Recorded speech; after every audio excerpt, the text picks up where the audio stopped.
کیا سگریٹ پینے سے وضو ٹوٹ جاتا ہے؟ نہیں ٹوٹتا، نسوار لگانے یا گٹکا کھانے سے وضو ٹوٹ جاتا ہے؟ نہیں ٹوٹتا۔ کیا عورت کو ہاتھ لگ جائے یعنی ٹچ ہو جائے تو کیا وضو ٹوٹ جاتا ہے؟ حنفیوں کے نزدیک وضو نہیں ٹوٹتا، کیا گالی دینے یا گانے سننے سے وضو ٹوٹ جاتا ہے؟ نہیں ٹوٹتا۔ کیا بغیر وضو مسجد میں داخل ہو سکتے ہیں؟ جی ہاں، داخل ہو سکتے ہیں۔ کیا کپڑے تبدیل کرنے سے وضو ٹوٹ جاتا ہے؟ نہیں ٹوٹتا، کیا ایک ہی وضو سے 5 نمازیں ادا کر سکتے ہیں؟ بالکل کر سکتے ہیں اگر واقعی اس کا وضو قائم ہے تو۔ جو وضو کی حالت میں انتقال کر جائے تو کیا اسے شہید کہا جائے گا؟ جی ہاں، جو وضو کی حالت میں فوت ہو اس کو شہادت کا رتبہ ملتا ہے۔ جو بعد طہارت سویا اور مر گیا، وضو کر کے سویا فوت ہو گیا، وہ بھی شہید ایک ہاتھ سے سر کا مسح کر سکتے ہیں؟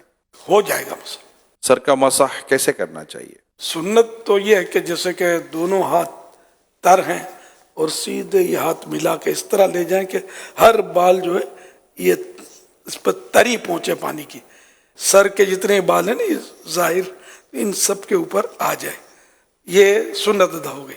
اور چوتھائی سر کا مسا جو ہے یہ فرض ہے۔ گوشت کھانے کے بعد کیا دوبارہ وضو کرنا چاہیے؟ گوشت کھانے سے وضو نہیں ٹوٹتا، اونٹ کا گوشت کھایا تو مستحب ہے کہ وضو کر لے، وضو ٹوٹتا نہیں اس سے بھی۔ وضو کے دوران منہ، ہاتھ یا پاؤں ایک بار دھویا تو کیا وضو ہو جائے گا؟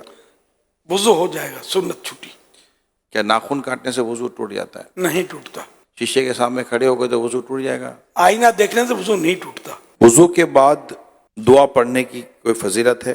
حدیث پاک میں جس نے اچھی طرح وضو کیا اور کلمہ شہادت پڑھا اس کے لیے جنت کے 8 دروازے کھول دیے جاتے ہیں، جس سے چاہے اندر داخل ہو۔ کلمہ شہادت اشہد ان لا الہ الا اللہ واشہد ان محمد عبدہ ورسولہ صلی اللہ علیہ وسلم، لیکن ساتھ میں یہ کہ اچھی طرح وضو کیا۔ یہ دشواری، اس میں تھوڑی کمزوری ہے ہماری کہ اچھی طرح وضو ہم کرتے نہیں ہیں۔ کیا ہنسنے سے وضو ٹوٹتا ہے؟ نماز کے علاوہ ہنسنے سے وضو نہیں ٹوٹتا۔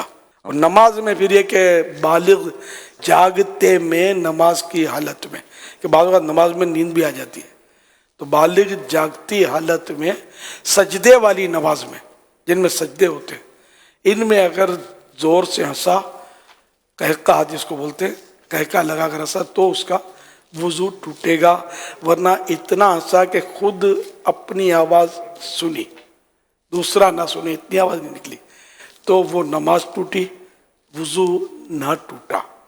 اب مسکرایا، کچھ بھی نماز نہ آواز آئی نہ خود کو نہ کسی کو، تو نہ نماز ٹوٹی نہ وضو ٹوٹا۔ بھئی جتنے سوالات ہوئے جس میں آپ نے فرمایا وضو نہیں ٹوٹتا، لیکن اب اگر کچھ ایسے معاملات ہیں جیسے قہقہ لگانا یا گالی بکی کسی نے، یا جو ہے وہ عورت کو ہاتھ ٹچ ہو گیا، تو وضو اس کے بعد کر لینا یہ مستحب بھی ہے یا نہیں ہے؟ گالی دینا، غیبت کی، قہقہ لگا، جھوٹ بولا تو یہ مستحب ہو جائے گا کہ وضو کر لے، اور توبہ تو ویسے ہی فرض ہے جو گناہ کیے ہیں اس پر۔